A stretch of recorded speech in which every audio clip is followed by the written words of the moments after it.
Good morning everyone. Today we learn भाषा, जिसे हम अंग्रेजी में लैंग्वेज कहते हैं। बच्चों, किसी की बात को समझने और हमारी बात को समझाने के लिए हमें भाषा का उपयोग करना होता है। बिना भाषा के हम अपनी बात को समझा नहीं सकते और दूसरों की बात को समझ नहीं सकते। तो आज हम भाषा के बारे में पढ़ेंगे। अपने मन के विचारों को समझाने और समझने के लिए हम भाषा का उपयोग करते हैं। भाषा वह साधन है जिसके द्वारा हम अपनी बात को बोलकर या लिखकर दूसरों तक पहुंचाते हैं। यानी भाषा वह है जिसके माध्यम से हम अपने विचारों को दूसरों के सामने रखते हैं और दूसरे के विचारों को हम समझते हैं। भाषा के दो रूप होते हैं। कौन कौन से? मौखिक और लिखित। भाषा के दो रूप होते हैं। देखो, पहले पिक्चर में पापा अपने बच्चे को समझा रहे हैं और दूसरे में अध्यापिका बच्चों को लिखवा रही है। तो ये मौखिक भाषा है और ये लिखित भाषा। अब मौखिक भाषा किसे कहते हैं?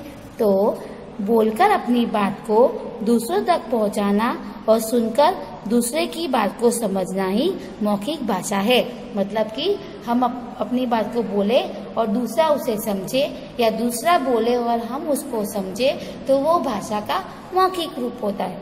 उसके बाद लिखित रूप। जब लिखकर अपनी बात को दूसरों तक पहुंचाना और पढ़कर दूसरों की बात को समझना ही लिखित भाषा है।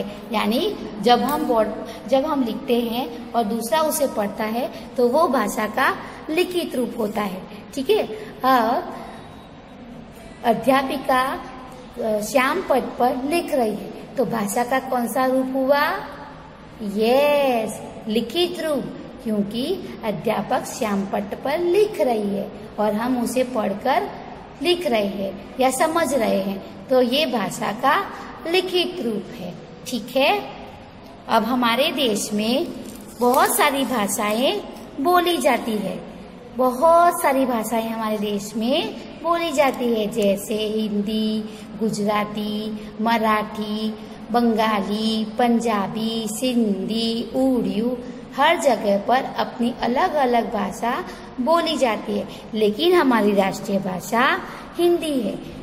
आप कुछ उदाहरण देखेंगे, जैसे पंजाब, तो पंजाब के लोग पंजाबी बोलते हैं, केरल के लोग मलयालम बोलते हैं, बंगाल के लोग बंगाली बोलते हैं और महाराष्ट्र के लोग मराठी बोलते हैं। इसी तरह गुजरात के लोग गुजराती, राजस्थान के लोग मारवाड़ी।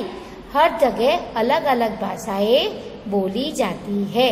नेक्स्ट वीडियो में हम लिपि के बारे में पढ़ेंगे। आपको ये लेसन घर पे पढ़ना है और मौखिक और लिखित के उदाहरण अपनी नोटबुक में चित्र बनाकर या चित्र पेस्ट कर एक्टिविटी करनी है। Bye everyone.